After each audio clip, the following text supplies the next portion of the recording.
Everyone, easy physics by N K channel पर आप सभी का एक बार पुनः स्वागत है।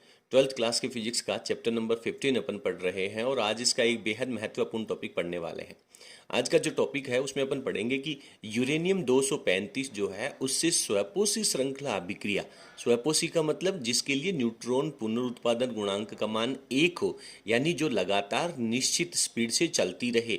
यूरेनियम 235 से स्वयपोषी श्रृंखला अभिक्रिया है, उसमें कई तरह की समस्याएं आती हैं। बहुत महत्वपूर्ण टॉपिक है क्योंकि अपने को नाभिकीय विखंडन भी करवाना है, नाभिकीय भट्टी भी अपने को पढ़नी है, जिसमें भी अपने को नाभिकीय विखंडन के द्वारा ऊर्जा मिलनी है। तो उस सब में यूरेनियम 235 है वो ईंधन के रूप में काम में लिया जाता है और उनमें कई तरह की समस्याएं आती हैं। तो कौन कौन सी समस्याएं आती हैं और उन समस्याओं का समाधान अपन किस तरह से कर सकते हैं। 2 नंबर का एक छोटा नोट आपसे बोर्ड परीक्षा में पूछा जा सकता है। हालांकि इसके पूछे जाने की संभावना काफ़ी कम होती है, लेकिन फिर भी बहुत इजी टॉपिक है और जिस बच्चे को 56 नंबर की तैयारी करनी है निसंदेह है उसको पूरा टॉपिक पढ़ना चाहिए। इसके बीच में एक बेहद महत्वपूर्ण 1 नंबर की परिभाषा भी आने वाली है क्रांतिक द्रव्यमान की। वो क्रांतिक द्रव्यमान की जो डेफिनेशन है वो तो 100% आप सभी को पढ़नी ही चाहिए।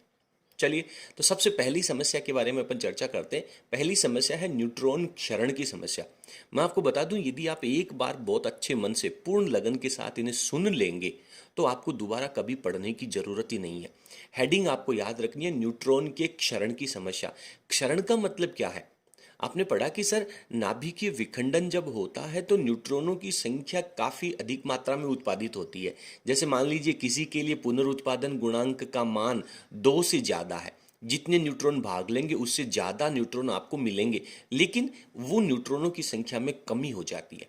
कैसे कैसे कमी होती है? या तो जो विखंडन करने वाला पदार्थ है वो उनका अवशोषण कर लेता है, या फिर उसके चारों तरफ का जो आवरण है, जिस कमरे में या जिस कक्ष के अंदर नाभिकीय विखंडन की घटना घटित हो रही है उसका आवरण जो है वो न्यूट्रॉनों का अवशोषण कर लेता है। तो ये दोनों तरीके से न्यूट्रॉनों की संख्या में कमी हो सकती है। चलिए यहाँ पे अपन थोड़ा सा लिखते हैं, उसके बाद में आगे डिस्कस करेंगे। तो यहाँ पे मैंने लिखा है कि विखंडन से प्राप्त होने वाला जो न्यूट्रॉन है उसको विखंडनीय पदार्थ, कौन सा? जो ईंधन के रूप में काम में लिया जा रहा है, विखंडनीय पदार्थ से पलायन कर जाते हैं, यानी उससे बाहर निकल जाते हैं। बाहर निकलने के बाद में क्या होगा? विखंडनीय पदार्थ है या तो वो खुद या फिर बाहरी कवच जो है जिसके अंदर ये विखंडन की घटना हो रही है, विखंडनीय पदार्थ या बाहरी कवच जो है वो इन न्यूट्रॉनों का अवशोषण कर लेते हैं। तो एक तो इनको इनके अवशोषण के अनुपात को कम करना, अवशोषण तो होगा ही होगा, लेकिन इनके अवशोषण के अनुपात को कम करना, यहाँ पे एक बहुत टेक्निकल टर्म आने वाली है। देखिए, मैं आप लोगों को बता दूं कि ये जो कक्ष है, मान लीजिए ये गोलाकार है और इसके अंदर यहां पर कोई यूरेनियम रखा गया है, ठीक है। तो इससे निकलने वाले जो न्यूट्रॉन है उन न्यूट्रॉनों को ये बाहरी जो कवच है इसका क्षेत्रफल अवशोषण करेगा। तो इसके क्षेत्रफल का फॉर्मूला क्या होगा सर? 4πr², ठीक है। R1 का स्क्वायर कह दो या कैपिटल R का स्क्वायर कह दो।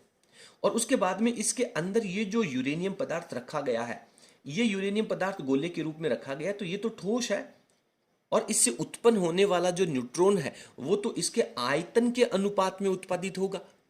यानी न्यूट्रॉन का जो क्षरण है वो तो क्षेत्रफल के द्वारा अवशोषित होगा और उत्पादन जो है वो इस यूरेनियम के आयतन के द्वारा होगा। तो इसका आयतन कितना कह देता हूं? इसका आयतन कह देता हूं सर 4/3πr का क्यूब। और यदि आप इन दोनों को लगभग बराबर रख लो इस तरीके से, इतना बड़ा तो आपने कवच रख लिया और इतनी बड़ी मात्रा में आपने यूरेनियम पदार्थ रख लिया, तो इन दोनों की जो त्रिज्याएं हैं वो लगभग अपन समान ले सकते हैं। तो 4π से 4π कैंसिल आउट हो जाएगा। इन दोनों की त्रिज्याओं को अगर मैं r³ रखूं तो बटा में 3, और ये 1/3 था, ये 1/3 है, वो 3 ऊपर चला जाएगा और नीचे, ऊपर तो r² है और नीचे r³ लगेगा, तो ये आपका 3/r हो जाएगा। यानी क्षेत्रफल का अनुपात और जो आयतन का अनुपात है वो 3/r रह जाएगा। यानी इस अनुपात के रूप में न्यूट्रॉनों की संख्या में कमी होने वाली है। तो अपने को इस अनुपात को क्या कर देना है? कम कर देना है, ठीक है। चलिए पढ़ते हैं। मैंने यहाँ पे बहुत शॉर्ट फॉर्मेट में लिखने का प्रयास किया है, आप पढ़े देखें। न्यूट्रॉन का जो क्षरण है, अवशोषण है, वो पृष्ठीय प्रभाव है, क्षेत्रफल प्रभाव है। चारों तरफ का जो गोलाकार आवरण है वो उन न्यूट्रॉनों का अवशोषण करेगा। जबकि जो उत्पादन है न्यूट्रॉनों का, वो एक आयतन का प्रभाव है, क्योंकि अंदर जो यूरेनियम का पदार्थ रखा गया है उसका कोई आयतन होगा, वो न्यूट्रॉनों को उत्पादित करेगा। तो न्यूट्रॉनों का जो क्षरण है उसको कम करने के लिए सबसे पहले तो ये तो अपने सामने समस्या होगी, और अब अपन उस समस्या का समाधान देख रहे हैं। न्यूट्रॉन का क्षरण है उसको कम करने के लिए विखंडनीय पदार्थ का आकार, जो यूरेनियम आप काम में ले रहे हो, जिसे आपने समृद्ध यूरेनियम कहा था पिछले वीडियो में, उसका आकार जो है वो इतना बड़ा रखना चाहिए। अभी आपने देखा था कि ये मान लीजिए आपके पास परमाणु भट्टी का आवरण है, तो यूरेनियम का जो आकार है वो बहुत बड़ा होना चाहिए, लगभग उसके समकक्ष होना चाहिए, लगभग बराबर होना चाहिए। ठीक है, तो इनका जो आकार है, पदार्थ का आकार है, वो इतना बड़ा रखना चाहिए जिससे सतह क्षेत्रफल, यानी भट्टी का जो सतह क्षेत्रफल है जो अवशोषण कर रहा है उसका, और आयतन यानी जो न्यूट्रॉन उत्पादन कर रहा है, उनका अनुपात कम हो जाए। क्योंकि इनका अनुपात जितना कम होगा उतना ही न्यूट्रॉनों का क्षरण कम होगा। और यदि अपन एग्जाम्पल के रूप में मान लें यहां पर कि वो जो यूरेनियम और जो परमाणु भट्टी आप काम में ले रहे हो, नाभिकीय भट्टी जो आप काम में ले रहे हो, वो गोलाकार है, तो गोलाकार पदार्थ यदि आप काम में ले रहे हो तो इसका फॉर्मूला अभी अपन ने देखा था, क्षेत्रफल और आयतन का अनुपात वो 3/r से कम होना चाहिए। ऑब्जेक्टिव प्रश्नों में भी ये क्वेश्चन पूछा जा सकता है, नीट के लेवल में ये क्वेश्चन पूछा गया है कि नाभिकीय भट्टी का जो क्षेत्रफल है और नाभिकीय विखंडनीय पदार्थ जो आप काम में ले रहे हो उसके आयतन का जो अनुपात है वो कितने से कम होना चाहिए, तो 3/r से कम होना चाहिए। बहुत इंटरेस्टिंग टॉपिक है। तो ये एक टेक्निकल चीज है, हर किसी को ऐसे समझ में नहीं आएगी। ये चीज आपको समझने के लिए आपका लेवल अच्छा होना चाहिए, और यदि आपने इस बात को समझ लिया है तो निसंदेह आपको संकोच करने की जरूरत नहीं है, आप बहुत अच्छे लेवल पे हैं। चलिए, तो ये आपके पास न्यूट्रॉन के क्षरण की समस्या थी, और आपने इस समस्या को दूर करने के लिए बताया कि क्षेत्रफल और आयतन का अनुपात है वो 3/r से कम होना चाहिए। इसके बाद में एक बेहद महत्वपूर्ण डेफिनेशन आती है जिसे अपन क्रांतिक द्रव्यमान कहते हैं। देखिए, क्रांतिक द्रव्यमान क्या होगा, यदि आपके पास मान लीजिए कि ये इतना बड़ा कोई नाभिकीय भट्टी है और उस नाभिकीय भट्टी में आपने इतना सा यूरेनियम रखा, तो क्या आप बताएंगे ये श्रृंखला अभिक्रिया आगे चल पाएगी? ये श्रृंखला अभिक्रिया ज्यादा देर नहीं चलेगी। क्यों नहीं चलेगी? क्योंकि इसमें से जो न्यूट्रॉन निकलेंगे उन न्यूट्रॉनों का अवशोषण कर लेगा, और पुनरुत्पादन गुणांक के की जो वैल्यू है वो 1 से कम हो जाएगी। और आपने कहा था कि यदि पुनरुत्पादन गुणांक का मान 1 से कम हो जाए तो फिर अपन उसको ये कह देंगे कि ये स्वपोषण नहीं होगा, इसका कुछ समय बाद में यह अभिक्रिया विलुप्त हो जाएगी। तो यदि आपको इस अभिक्रिया को लगातार काफी लंबे समय तक सुचारू रूप से चालू रखना है, दैट टाइम ये जो विखंडनीय पदार्थ है अंदर वाला, इसका आकार, इसका द्रव्यमान इतना होना चाहिए कि इस अभिक्रिया में के की जो वैल्यू है वो 1 के बराबर रह सके, पुनरुत्पादन गुणांक का मान 1 के बराबर रह सके, यानी कि न्यूट्रॉनों का अवशोषण कम हो। और न्यूट्रॉनों का अवशोषण कम होने के लिए अभी आपने पढ़ा कि क्षेत्रफल और आयतन का अनुपात है वो 3/r से कम होना चाहिए, यानी ये पदार्थ बहुत बड़ा होना चाहिए।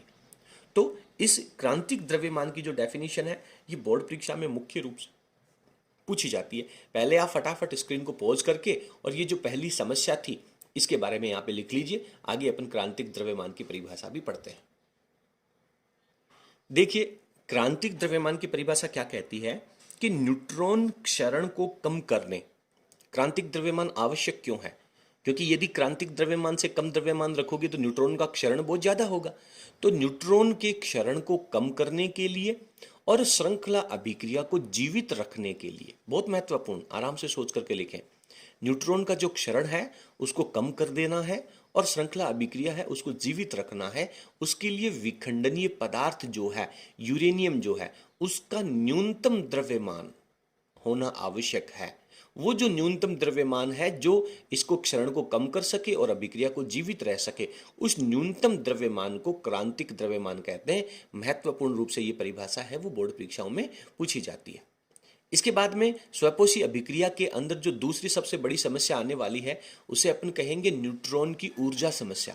देखिए क्या है न्यूट्रॉन की ऊर्जा समस्या, क्या है इसके बारे में आपको बता देता हूं कि नाभिकीय विखंडन से जो न्यूट्रॉन उत्पादित होगा उस न्यूट्रॉन की जो एनर्जी है वो 2 मेगा इलेक्ट्रॉन वोल्ट होगी। और आपने पढ़ा है कि विखंडन की घटना में जो न्यूट्रॉन अटैक करता है यूरेनियम पर, वो मंदगामी होता है। मंदगामी मतलब बहुत हल्के से चलता है, यानी उसकी गतिज ऊर्जा जो है, ये जो उत्पादित होने वाला न्यूट्रॉन है उसकी गतिज ऊर्जा इतनी ज्यादा होती है, ये बहुत तीव्रगामी होता है, बहुत तेजी से चलता है, तो इससे विखंडन नहीं होगा। तो मंदगामी इलेक्ट्रॉन जो है उसकी जो वैल्यू है वो 0 पॉइंट कितनी होती है, 0.04 इलेक्ट्रॉन वोल्ट होती है। इतना इलेक्ट्रॉन वोल्ट की एनर्जी उसकी होनी चाहिए, लेकिन अपने को तो जो न्यूट्रॉन मिला उसकी एनर्जी तो 2 मेगा इलेक्ट्रॉन वोल्ट है। तो अपने को क्या करना होगा, ये 2 मेगा इलेक्ट्रॉन वोल्ट की एनर्जी को 0.04 इलेक्ट्रॉन वोल्ट में कन्वर्ट करना होगा। ये बहुत ज्यादा ऊर्जा होती है। इतनी ऊर्जा का जो न्यूट्रॉन है वो विखंडन में काम नहीं आ सकता, तो इसकी एनर्जी को अपने को 0.04 करनी है। और 0.04 करने के लिए यहां पर किसका उपयोग किया जाता है, मंदक का उपयोग किया जाता है। मंदक का मतलब है जो इन न्यूट्रॉनों की स्पीड को कम कर देता है, ठीक है, न्यूट्रॉनों की जो गतिज ऊर्जा है उसको कम कर देता है। तो यहां पे प्रश्न बनता है कि मंदक के रूप में क्या काम में लिया जाता है। तो मंदक के रूप में एक तो आप जल काम में ले सकते हो, एक मंदक के रूप में आप भारी जल काम में ले सकते हो, और एक मंदक के रूप में आप ग्रेफाइट काम में ले सकते हो। तो ये तीनों पदार्थ है वो मंदक के रूप में उपयोग लिए जाते हैं। चलिए पढ़ते हैं दूसरी समस्या को। क्या कहता है कि विखंडन से प्राप्त न्यूट्रॉन है उसकी 2 मेगा इलेक्ट्रॉन वोल्ट गतिज ऊर्जा होती है, जबकि 0.04 इलेक्ट्रॉन वोल्ट का जो मंदगामी न्यूट्रॉन है उसी से विखंडन होता है। बात समझ में आ रही है, ये जो उत्पादित होने वाला न्यूट्रॉन है ये तो विखंडन में काम में नहीं आएगा, तो इस न्यूट्रॉन की एनर्जी को इतनी ऊर्जा में बदलना पड़ेगा। ये अपने सामने बहुत बड़ी समस्या है। तो न्यूट्रॉन होता है, इसके लिए मंदक के रूप में भारी जल है, ग्रेफाइट है, इनके आदि का उपयोग किया जाता है। बहुत सिंपल सा कॉन्सेप्ट है। इसके बाद में आपके सामने आती है न्यूट्रॉन की तीसरी समस्या, स्वपोषी अभिक्रिया के लिए। इसे कहते हैं अपन न्यूट्रॉन प्रग्रहण समस्या। देखिए इसको समझना बहुत इंटरेस्टिंग है, बहुत इंटरेस्टिंग फैक्ट आने वाला है। प्रग्रहण समस्या का मतलब क्या है कि ये जो न्यूट्रॉन उत्पादित हुआ उसकी एनर्जी 2 मेगा इलेक्ट्रॉन वोल्ट थी, और आपको इसको काम में लेने लायक न्यूट्रॉन बनाने के लिए इसकी एनर्जी 0.04 इलेक्ट्रॉन वोल्ट करनी पड़ेगी। तो 2 मेगा इलेक्ट्रॉन वोल्ट से डायरेक्ट तो इतनी कम होगी नहीं, धीरे धीरे मंदक के रूप में से बार बार गुजर करके इसकी एनर्जी है वो कम होने वाली है।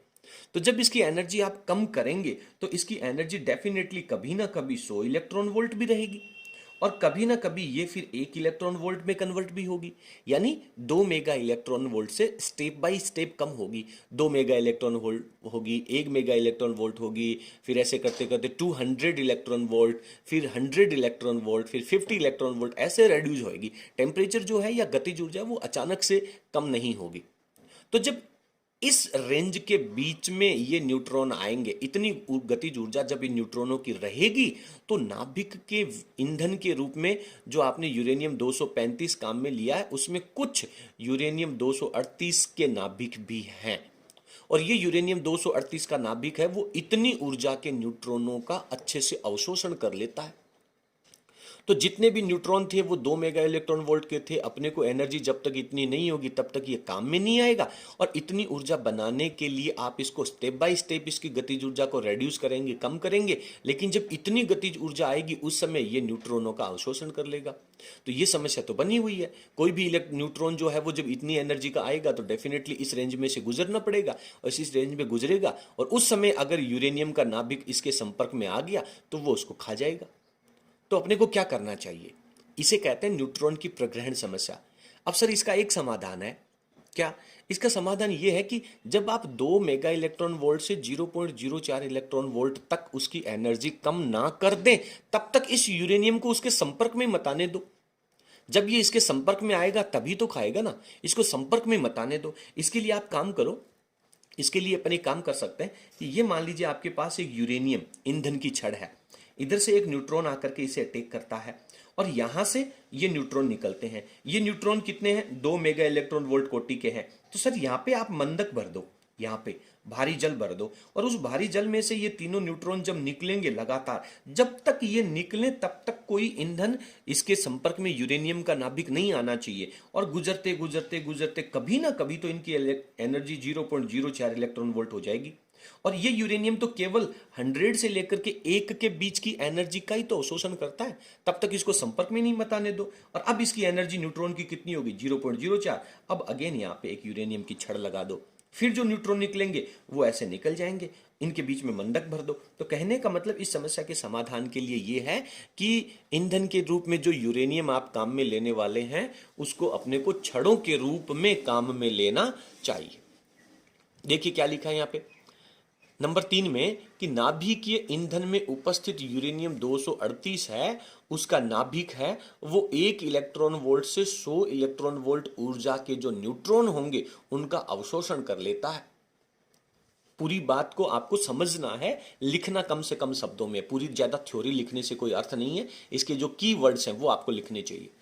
तो 1 से लेकर के 100 इलेक्ट्रॉन वोल्ट की ऊर्जा के न्यूट्रॉनों का अवशोषण ये यूरेनियम 238 कर लेता है। लेकिन आपको करना क्या है, जब तक इसकी एनर्जी 0.04 इलेक्ट्रॉन वोल्ट ना हो जाए तब तक इसके संपर्क में मत आने दो। और इसके समाधान के लिए क्या है, इसके समाधान के लिए नाभिकीय ईंधन जो है, यूरेनियम जो है, उसको छड़ों के रूप में काम में लेना चाहिए। तो इस तरीके से ये 3 मुख्य समस्याएं थी। एक आपके पास सबसे पहली समस्या थी न्यूट्रॉन के क्षरण की समस्या, 2 नंबर भी थी न्यूट्रॉन की ऊर्जा समस्या, और 3 नंबर पे है न्यूट्रॉन की प्रग्रहण समस्या। आप 2, 3, 4 बार अच्छे तरीके से इनको सुन लेंगे, पढ़ लेंगे, नोट्स को अच्छे से पढ़ लेंगे, तो फिर मेरे हिसाब से आप बहुत अच्छे तरीके से आंसर को लिख पाएंगे। फटाफट वीडियो की स्क्रीन को पॉज कर लें और यहां तक आप इनको अच्छे तरीके से लिख लें। ठीक है, आगे चलते हैं। अब अपन इस वीडियो में पढ़ने वाले हैं नाभिकीय भट्टी यानी न्यूक्लियर रिएक्टर के बारे में। देखिए न्यूक्लियर रिएक्टर का बहुत बड़ा डेरिवेशन लिखा हुआ है, कहानी लिखी हुई है। इसके बारे में देखिए कक्षा 10 में भी आप पढ़ करके आए हो। इसके अलग अलग पार्ट्स हैं, बनावट के रूप में क्या काम में लिया जाता है, ईंधन के रूप में क्या काम में लिया जाता है, मंदक के रूप में क्या काम में लिया जाता है, नियंत्रक के रूप में इसकी कार्य प्रणाली, ये सब कुछ लिखा हुआ है। लेकिन मैं आपको बताना चाहूंगा कि 12th क्लास के लेवल में जब आपसे कोई क्वेश्चन आता है तो जितनी बातें अपन यहाँ पे लिखने वाले हैं वो सब अगर आपको याद हो जाएंगी, तैयार हो जाएंगी, आप समझ लेंगे तो आपका कोई प्रश्न यहाँ से बाहर नहीं जाएगा। सबसे पहली और इंपॉर्टेंट बात यह है कि नाभिकीय भट्टी है वो कौन से सिद्धांत पे कार्य करता है। तो 1 नंबर इंपॉर्टेंट लिखना, नियंत्रित श्रृंखला अभिक्रिया। ठीक है, ये कंट्रोल्ड है, ऐसा नहीं है कि ये ब्लास्ट हो जाएगी, विस्फोट हो जाएगी, ये नियंत्रित श्रृंखला अभिक्रिया है। 1 नंबर। नंबर 2 पे आता है ईंधन के रूप में आप क्या काम में लेोगे। तो सर ईंधन के रूप में यूरेनियम 235 है, वो बेलनाकार छड़ों के रूप में काम में लेने वाले हैं। बात आगे चलते हैं तो मंदक के रूप में वो जो 2 मेगा इलेक्ट्रॉन वोल्ट के तीव्रगामी न्यूट्रॉन उत्सर्जित होंगे उनकी एनर्जी को 0.04 इलेक्ट्रॉन वोल्ट में कन्वर्ट करने के लिए आपको मंदक काम में लेने पड़ेंगे। और मंदक के रूप में आप क्या काम में लेने वाले हो, मंदक के रूप में जल है, भारी जल या फिर ग्रेफाइट काम में लेने वाले हो। कंफ्यूजन नहीं होना चाहिए, क्लियर है। इसके बाद में प्रश्न आता है कि इस परमाणु नाभिकीय भट्टी के अंदर पुनरुत्पादन गुणांक कितना होता है। तो आप जानते हैं कि नियंत्रित अभिक्रिया है तो डेफिनेटली के की वैल्यू जो है वो 1 होने वाली है। यहाँ पे मैंने लिखा है चित्र, तो आप अपनी पाठ्य पुस्तक में जाकर के या किसी भी रेफरेंस गाइड में जाकर के जो जितना इजी डायग्राम आपको दिखे वही डायग्राम आपको तैयार कर लेना है। बात समझ में आ रही है, जो जितना इजी आपको दिखे उतना इजी आपको इसका डायग्राम तैयार कर लेना है। बहुत बड़ा प्रोसेस, पूरा टंकी या उसका परिरक्षण क्षेत्र या उसका आवरण, फिर उसमें आप जल को प्रवाहित करवा रहे हो, फिर उसे टरबाइन घुमा रहे हो, इतना बड़ा बनाने की जरूरत नहीं है, सिंपल। तो अपनी जो पाठ्य पुस्तक है उसके पेज नंबर 362 के ऊपर इसका डायग्राम दिया गया, वो डायग्राम आप यहाँ पे यूज कर सकते हो।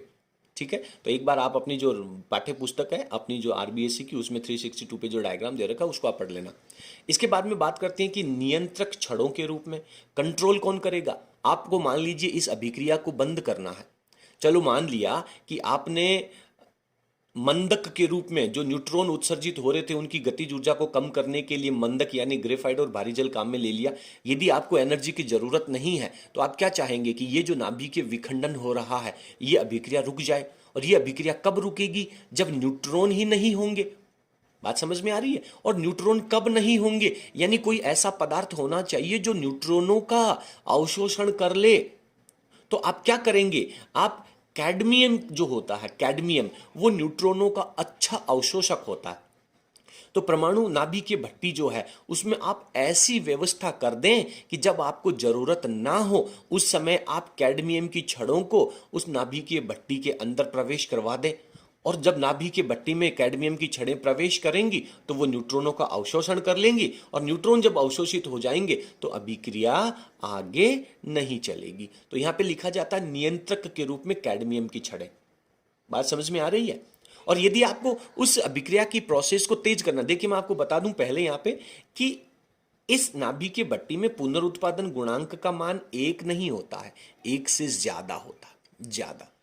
ठीक है, लेकिन कैडमियम की जो छड़ें हैं उनको जब आप अंदर एंटर करवा देंगे तो इस अनुपात में एंटर करवाना है कि जितने न्यूट्रॉन ज्यादा बन रहे हैं उनका वो अवशोषण कर ले, और अवशोषण करने के बाद अपने को जो सिचुएशन रखनी है, हालांकि होता के का मान 1 से ज्यादा है, लेकिन अपने को रखना कितना है उसको कंट्रोल करके के की वैल्यू है वो 1 के बराबर रखनी है, और इसको कंट्रोल करेगा कौन, ये कैडमियम की छड़ें। और यदि आपको प्रोसेस को बंद करना है तो कैडमियम की छड़ों को और ज्यादा धकेल दो अंदर की तरफ, नाभिक की भट्टी में और ज्यादा प्रवेश करवा दो, तो वो न्यूट्रॉनों का ज्यादा अवशोषण कर लेंगे और अभिक्रिया बंद हो जाएगी। उम्मीद करता हूं आपको सारा मेथड है वो समझ में आ गया होगा। तो यहां से 1 नंबर का प्रश्न मैक्सिमम पूछा जा सकता है। डायरेक्ट स्टेप्स आप लोगों के सामने नजर आ रहे हैं, नियंत्रक के रूप में किसका प्रयोग किया जाता है, ऑब्जेक्टिव क्वेश्चन भी यहां से पूछा जा सकता है। ये सारे कॉम्पिटिटिव एग्जाम्स के लिए भी बहुत महत्वपूर्ण है। चलिए आगे चलते हैं। शीतलक के रूप में, अच्छा भैया जो एनर्जी वहां पे बन रही है, हीट वहां पे जनरेट हो रही है, उसको आप काम में कैसे लेंगे? आप क्या करेंगे, जो पानी है, जल जो है, उसको आप उच्च प्रेशर के ऊपर आप जब उस नाभिकीय भट्टी के अंदर प्रवेश करवाएंगे तो हीट की वजह से वो जल है वो भाप में बदल जाएगा। ठीक है, वाष्प में बदल जाएगा, और वो जो भाप है वो बहुत स्पीड से, जैसे प्रेशर कुकर में अपन जब पानी को गर्म करते हैं ना तो ऊपर सीटी बजती है, तो बहुत ज्यादा तेज प्रेशर के साथ में भाप निकलती है। और यहां पे तो परमाणु भट्टी है यार, ये कोई प्रेशर कुकर थोड़ी है। तो यहां पे परमाणु भट्टी में जो भाप का प्रेशर निकलेगा वो इतना तेज होता है कि उससे बड़े बड़े टरबाइन जो हैं उनको रोटेट किया जा सकता है। फिर जब टरबाइन रोटेट हो जाएंगे तो इलेक्ट्रिकल एनर्जी आपको प्राप्त हो जाएगी। तो इसके अंदर उच्च दाब के ऊपर या तो जल काम में ले सकते हैं या फिर पिघला हुआ सोडियम भी काम में लिया जा सकता है। ठीक है, तो इन्हें अपन कहते हैं शीतलक के रूप में। उसके बाद में इसके चारों तरफ का जो आवरण है, सुरक्षा कवच जो है, वो किसका बना होगा? वो कंक्रीट की मोटी दीवारों से बना होता है। क्यों बनाई जाती हैं? 1 मीटर से भी ज्यादा मोटी दीवारें बनाई जाती हैं। क्यों बनाई जाती हैं? क्योंकि जब नाभिकीय विखंडन होगा तो उसमें कई तरह के रेडियो एक्टिव पार्टिकल्स भी निकलते हैं, और जो काम करने वाले कर्मचारियों की सुरक्षा की दृष्टि से बेहद घातक होते हैं। और ना केवल उन कर्मचारियों के लिए, बल्कि जिस शहर में, जिस इलाके में वो जो नाभिकीय भट्टी स्थापित की गई है, पूरे इलाके को खतरा हो सकता है। आप लोगों ने सुना होगा, आज से 3-4 साल पहले जापान के अंदर एक फुकुशिमा जगह है, वहां पर भी एक नया नाभिकीय भट्टी स्थापित करने की घटना चली थी। तो वहां के लोगों ने उसका काफी विरोध किया था, क्योंकि ये वहां के लोकल लोगों के लिए बहुत ज्यादा खतरा हो सकता है। इसके बाद में इसकी समस्या क्या है? नाभिकीय भट्टी तो बना ली आपने, लेकिन इसकी समस्या क्या है?